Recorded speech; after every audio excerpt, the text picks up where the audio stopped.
What's up, everybody? Hello, hello. Just realized I'm broadcasting at 300. Let's take that up to 750. Why not? Hey, Trevor. Let me know how good the connection is. If you guys are getting a good connection to the show, because I'm running a brand new system, brand new network.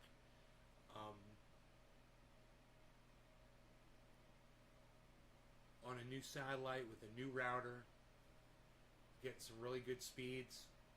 Trevor, cheers. Video and sound. This microphone was behind me. Is the sound better? Here, how's the sound now? Is that better? The microphone was behind my head. That's no good. How is that? Did that fix the sound? Yeah. Cool, man. Yeah, I mean, I could turn the sound up even more right here. You should have looked at my mics. Oh, no, that's cool. As soon as you said sound, I was like, oh, yeah, my microphones. So we're good. Good, huh? Yeah, I think I'm excited. We've got Ron Placone here tomorrow morning, guys. He's going to tell us about a movie that he's starring in that's coming out. That's exciting. I believe it's an independent film, but it's really awesome, man. It looks like it's going to be really fun to watch. We're going to talk about some other things, too. I'm going to let him know about my off-grid living situation.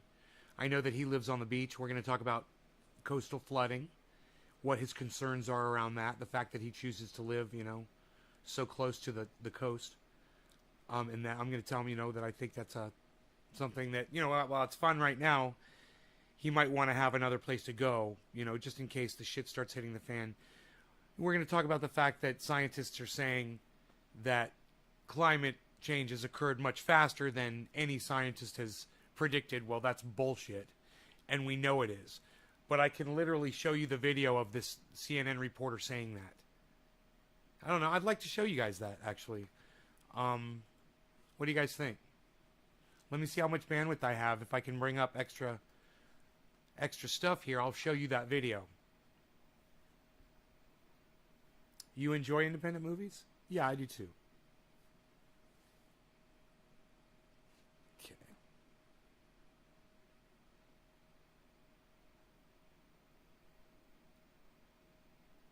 UFO fighter pilot busted 6 days ago? Is that a new video from Thunderfoot? I thought we already saw that. 6 days ago? Seems like it was more than 6 days ago. Weird. You guys seen crypto? My God. Dude, I had to call my mother to tell her how much my crypto was worth this morning.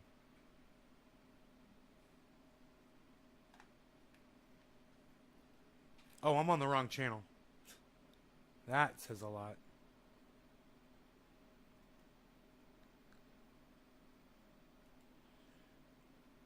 Crystal clear. It's clear as hell. Yeah, because I got more bandwidth and I'm running more output now.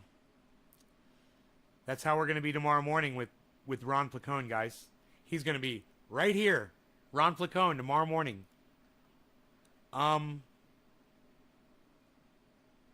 Here we go. Here, I found it. I found the video.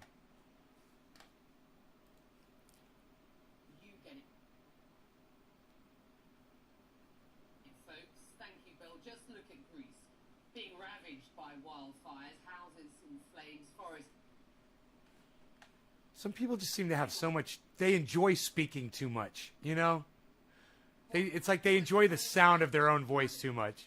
Syrian Climate Chief Climate Chief, Bill Weir, connecting us today from New York. It wasn't like we hadn't been warned. So, Bill.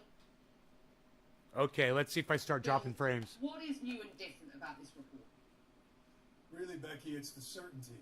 It's these huge data sets and bigger supercomputers and better satellites that just prove not only predictions of 30 years ago when this warning, this code red for humanity began, but just reaffirms that those predictions were conservative. These are 234 scientists, 66 countries. They spent 8 years looking at 14,000 peer-reviewed papers on all aspects of the climate. And yes, it's happening faster and more dramatically than anybody ever predicted. They moved up faster and more dramatically than anybody ever predicted. And yes, it's happening faster and more dramatically than anybody ever predicted. And yes, it's happening faster and more dramatically than anybody ever predicted. Not Dr. Guy McPherson, not me, not trendy ass dabbers, not me and Dr. Guy McPherson. No, right? Does that make you guys proud of me that I was right about that shit? Look, I'm not here to brag. I'm here to tell you guys you're watching the right podcaster. Nobody else was talking to you like I was about this. Nobody was putting it to you in the words like I was. Nobody. Nobody cared enough about you to give you the real truth because they knew you didn't want to hear it. And now they've got millions of subscribers and nobody, cares. They moved up. Predictions were conservative. These are 234 scientists, 66 countries. They spent 8 years looking at 14,000 peer-reviewed papers on all aspects of the climate. And yes, it's happening faster and more dramatically than anybody ever predicted. They moved up aspects of the climate. And yes, it's happening faster and more dramatically than anybody ever predicted. And yes, it's happening faster and more dramatically than anybody ever predicted. And yes, it's happening faster and more dramatically than anybody ever predicted. No, you're a fucking liar. You just ignore the people who did predict it. You just ignored people like me. Why? Because YouTube didn't think that you needed the information back then. Because I said bad words and I'm a bully. Huh? That's the way it goes. Humanity gets to suffer because I got algorithm. Nobody wanted to listen, little old me. I need a splash of confetti. Stacked!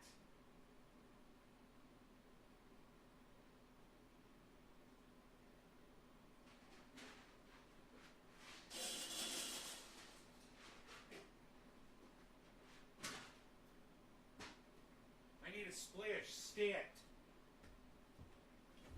Now it's 94 degrees outside. Dude, really? God bless America. In the shade. Staying out there? Okay. Stay outside. I'm fine with that. I'm okay with that. I'm great with that, as a matter of fact. Unreal. Nobody's even great with that anymore. Flex on them. Hey, I'll flex on this right here. Look at that.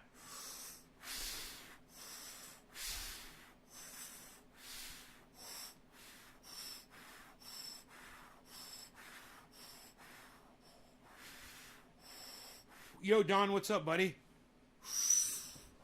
How's it going, bro? This ain't the Starlink yet. No Starlink, man. Starlink sucks my dick. They're still sucking it. This is more Viasat, but I've got a double account now. So I'm able to switch from one satellite to the other. In 4 days, I'll have 2 accounts that are totally clear. Right now, I've got one account. I've got 149 gigabytes available of data. They used up a whole gig just updating my service. They moved up about a decade to when we might pass the 1.5 degrees Celsius sort of red line in the sand of the Paris Accords. That'll happen early 2030s now, they believe. I'm going to get my coffee. I'll be right back. Anywhere okay? between 3 and 5 degrees of warming Celsius past pre-industrial levels, which was a completely different planet on so many levels. But also saying how bad it gets is directly determined to what is done right now. And they've started building political will into the models, saying status as usual, this is what will happen. A green path where countries work together, this is where we're headed. Because that ultimately is the biggest X factor, human nature. Yeah, we're looking at images of you recently in Greenland. Tell us about what you witnessed there. It's interesting because they're sort of on the defrost setting of planet Earth, while others are on based or broil in the south. Life is easier. It's milder. It's easier to fish for a living in those places. More tourists are coming now. But just the staggering amount of melt that's going on there is frightening. It's not only risking the lives of ice scientists I spent time with. One, Conrad Steffen, lost his life out there. Those are the first responders studying this. But it's shedding so much fresh water, it could stop the ocean currents of the Gulf Stream, which is really the thermostat for Asia or for Europe rather, and North America. In one day last week, enough of Greenland melted to cover the state of Florida in 2 inches of water. And that's what's happening when we're not paying attention, when we're focused on wildfires or larger storms. Right. Sea level rise is a big part of this new report, saying that it could be 2 meters or 22 meters. Becky, it's just a matter of how soon humanity changes its fuels. So if we, humanity, have caused it, how about some solutions, at least in the short term, Bill? Well, the thing to focus on immediately that has the most impact is methane. And this report really sort of lays bare the theory that this is a cleaner bridge fuel, cleaner than coal. Well, a lot of things are cleaner than coal. We don't burn whales anymore. But turns out that natural gas is 80 times more potent than CO2. So if you imagine, a baby in a car on a hot day, sun pouring through the windshield and the steel, that's sort of carbon dioxide trapping the heat. But Natural methane gas is like turning on the heater inside the car. It acts. Hey, guess what? They're just starting to talk about methane on CNN today. Hey, guess what? We're all dead. And they're just telling you about it. Don't worry, I'm not going to get mad. I'm not going to get mad about it. I'm not going to yell and scream. I'm not going to rant and rave. Because I was right. And they wanted to ignore me. And ha ha ha ha. Hey, buddy. Hey, dude with the suit and tie. You got a well where you live? You better hope you do. Mr. fucking $200,000 a year, motherfucker. Hey, Billy, what's up? Much faster and it's easier to control. So by capping dairy farms and Billy, figuring out how to capture, as you can see in this infrared imagery, all of that planet cooking pollution, that's just... Yes, Nathan, that's the Beatles behind me. Who else could it possibly be? I love saying that. 225. In Greenland, tell us about what you... In one day last week, enough of Greenland melted to cover the state of Florida in 2 inches of water. God at damn. least in the short term, Bill. Well, the thing to focus on immediately that has the most impact is methane. And this report really sort of lays bare the... Dude, I'm not going to stop eating my fucking steaks or my hamburgers or my tri-tips, my ground beef, my meatloaf, my meatballs. None of it. I'm not going vegan. And hey, man. Hey, Graham Elwood, roll up your sleeves, son. Yeah, these ain't vegan guns, bro. These ain't vegan guns. And I'm just here to tell you, if I ain't going to do it, I don't see the world doing it either. We're so fucked. The time to address this would have been years ago when I was talking about this on my show. When I had thousands of people that would come to my live streams, and then shit lips came along with Google and decided that people like me shouldn't have a voice on the internet. But like I said, I'm not going to start yelling about it. I'm not going to get upset about it. I'm just going to sit here and laugh and be like, look at these people. Now, this is what I said was going to happen. I'm like, I'm going off grid. Remember this? I said, man, fuck this shit. I'm going off grid. I've already got a well. I'm going to get solar. I said, I'm going to grow my own vegetables, and if everything collapses, I'll be ready. And what did I used to tell you guys? And if it doesn't collapse, then I got $1 million property that someone's going to want to buy. And it'll be worth something. It'll be a great investment. No matter what, it was a great idea. The day's arrived. We're here, man. You might not think the day's arrived for you yet, but it has. And here's the thing. There's still moments left for you to try to get yourself into a position where you could deal with this shit. But like I said before, I don't even give a fuck anymore, man. You guys gonna do what you're gonna do. I can't help you, and good luck. Best of luck to everybody out there. We knew this was coming. And now it's time for those of us who have taken the precautions to sit back, do some bong rips, and watch it happen and laugh. Because there's no reaching these morons. They won't even put a piece of paper on their children's faces to save their own lives, let alone their children's lives. They're not going to listen to us. Fuck that shit. Keep getting your goddamn, your shipped in water and electricity and see how long that lasts you. The theory that this is a cleaner bridge fuel, cleaner than coal. A lot of things are cleaner than coal. We don't burn whales anymore. Whales. Turns out that natural gas is 80 times more potent than CO2. So if you imagine, than CO2. So that natural gas is 80 times more potent than CO2. Natural gas. That natural gas is 80 times more potent than CO2. Natural gas. Turns out that natural gas is 80 times more potent natural than CO2. gas. So if you imagine, oh, I'm doing so good for the environment. I'm using natural gas. Turns out that natural gas. Turns out that natural gas. That natural gas. That natural gas. That natural gas. That natural gas. That natural gas. That natural gas is. That natural gas is 8. Turns out that natural gas is 80 times more. Turns out that natural gas is 80. That natural gas is 80 times. I want him to say ass. Natural gas is 80 times. Natural gas is 80. Acid.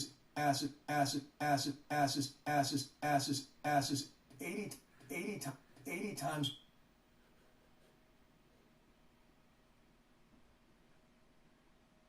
No. Are you guys laughing? Are you guys laughing? Ha. No? No? Not laughing? Okay. More potent than CO2. So if you imagine, a baby in a car on a hot day, sun's pouring through the windshield. The windshield and the steel, that's sort of carbon dioxide trapping the heat. But methane is like turning on the heater inside the car. I mean, think about that. The guy uses somebody's baby as a fucking example. Let's put a baby in a car. It's really, really hot. Let's turn the heater on and fucking really roast that baby. This is a CNN analogy, guys. I mean, how many people in the world have ever, been, tormented over the fact that somebody left their baby in the fucking car and died, And this guy's using that shit as a goddamn, it's just like a passing thought. Hey, man, say a baby gets locked in a car. Yeah. Let's go up to that car and turn the heat on. Can we hear him say that a few times? It acts dioxide trapping the heat, but methane is like turning on the heater inside the car, pouring through the windshield. The sun's pouring through the windshield in a car on a hot. Imagine, a baby in a car on a hot day. Imagine, a baby in a car on a hot day. Imagine, a baby. Imagine, a baby. So if you imagine, a baby. So if you imagine, a baby in a. So if you imagine, a baby. So if you imagine, a baby. So if you imagine, a baby in a car on a hot day.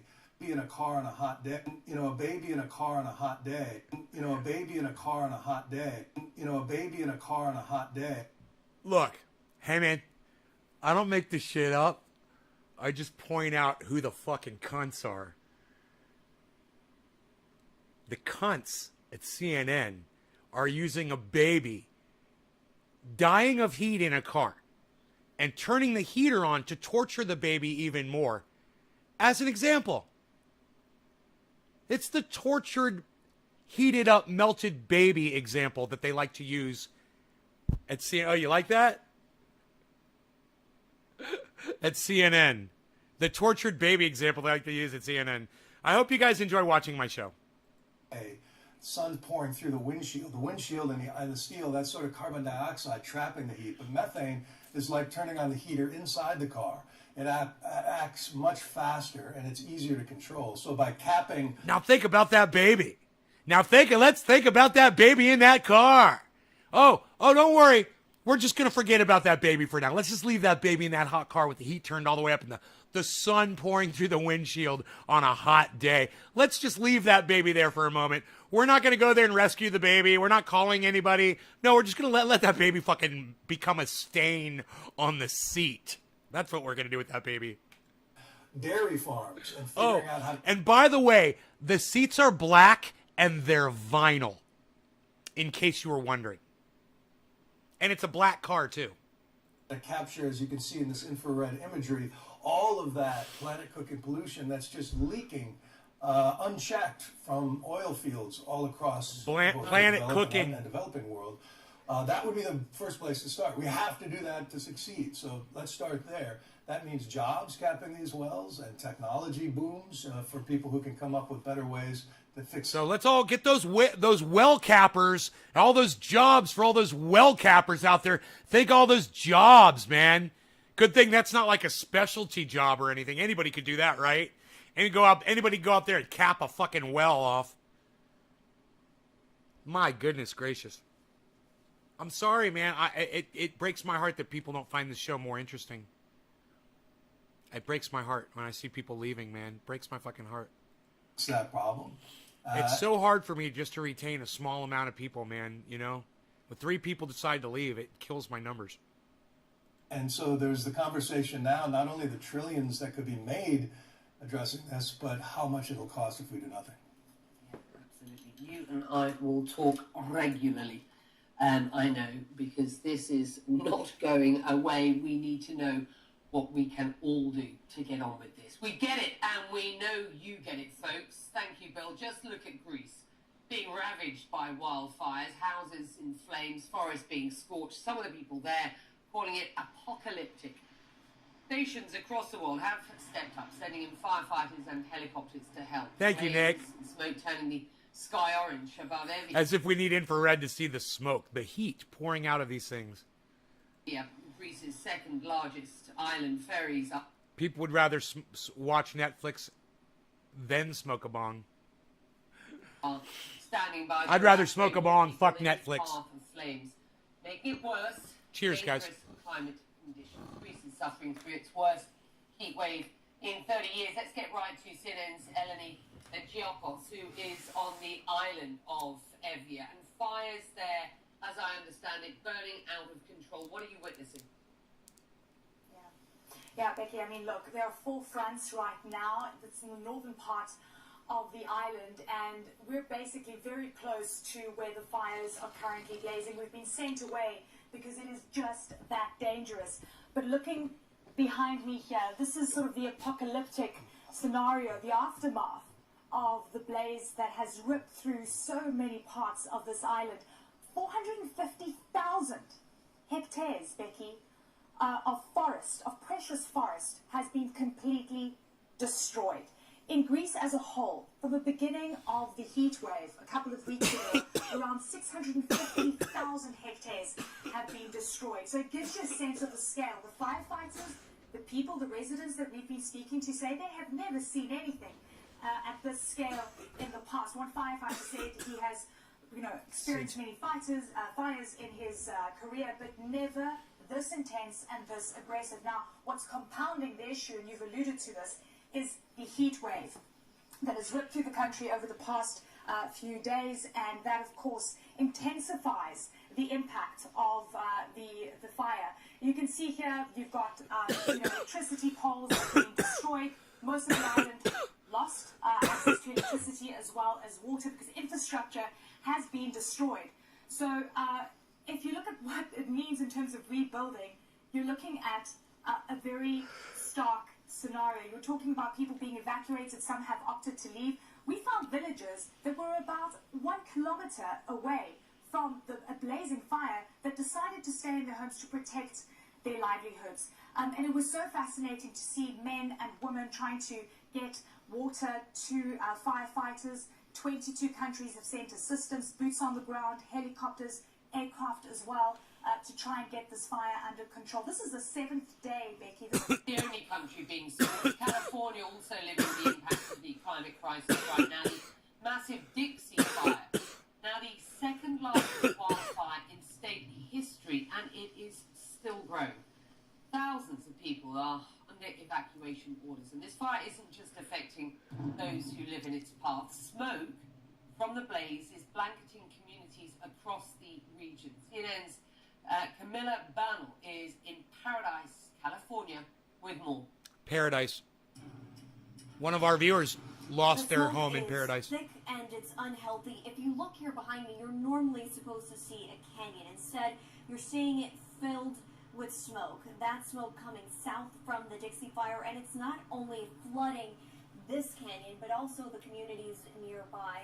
The Dixie Fire has been burning for almost a month, and we're seeing it growing, but we're not seeing much progress on containment. We are also seeing the number of structures destroyed by this fire increasing. It's now at about 400 structures destroyed by this fire. Governor Gavin Newsom using this weekend to visit the town and using the visit to talk about climate change. The extreme weather conditions, extreme droughts are leading to extreme conditions and wildfire challenges likes of which we've never seen in our history. And as a consequence, we need to acknowledge just straight up, these are climate-induced wildfires. And we have to acknowledge we have the capacity in this country, not just the state, to solve this. And Governor Gavin Newsom did point to prevention, talked about things like managing the forest, but made it very clear that more needs to be done. He also thanked the 8,500 men and women who are working to stop this fire. Camila Bernal, CNN, Paradise, California. We'll get to Peru now. More than 500 people there battling a wildfire. Officials say the fire has consumed more than 8,000 hectares since it started last Thursday. Firefighters, soldiers, even local officials and residents are pitching in to battle these flames. A regional governor requesting air support. There have been no reports of injuries or deaths, thankfully, there, but extreme weather making headlines around the world. Not just today, but for months, years. Yeah. And I couldn't give a fuck at this point. I told people I wasn't going to give a fuck. I said, man, I know it's going to happen. I remember saying this. I'm going to yell and scream and yell and scream. Nobody's going to listen to me, and I'm just going to lose my love for all of humanity. And I'm just going to sit back and watch the world burn and laugh and laugh and laugh while it happens up here on my mountaintop. And, it's sad. But, you know, shit lips and YouTube and Twitter, social media made me into this. And y'all, you know, the people that don't want to show up to my shows, but, you know, once a month, you too, you're guilty too. You know, the people that come in here and don't share the video around, you're guilty too. But, you know, I tried. I just, you know, I went about it the wrong way. Nobody listened. And it's too late. DJD14D, I'm glad you're here. Enoch says, end of the world, son. Why you beasling? Yeah, I know, bro. I'm glad y'all are... The people that are here, at least y'all are here. But there's only 15 of you. You know? Other than grabbing a rake and volunteering at the fire station. You know?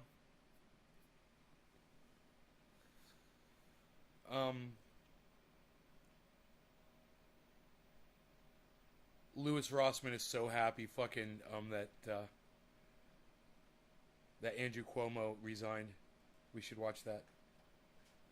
That's awesome. You're so ready. I was right. Yeah, and you know, where's all the other people that I warned that have gone off grid, you know, that are living that life, that credit me with warning them? Why aren't they supporting my show anymore? Where are all those people at, you know?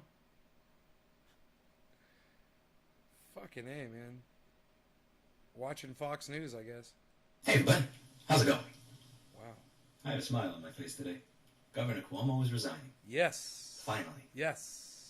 It makes me sad sometimes in my comments when people say, I don't know why you're mad at this, Louis. You got what you voted for. As if people's philosophy, their politics, their ideology, their opinions, their thoughts, their ideas, their experiences are completely determined by their latitude and longitude at the time of their birth. It's something that's kind of frustrated me. As anybody who's been a follower for the channel for any period of time understands, I have never been a fan of Cuomo for reasons that I'll get into in this video.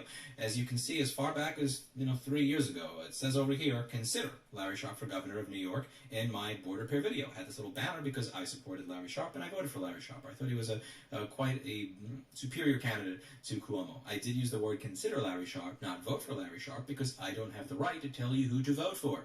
I don't have the right to tell you how to think. You can say whatever the fuck you want, bro. Don't put words in your own head. If I want to tell my audience to vote for Bernie Sanders, if I want to tell my audience don't ever vote for another fucking politician again, hey, bro, I can do it. If they want to listen to me or not, that's on them, and I know that.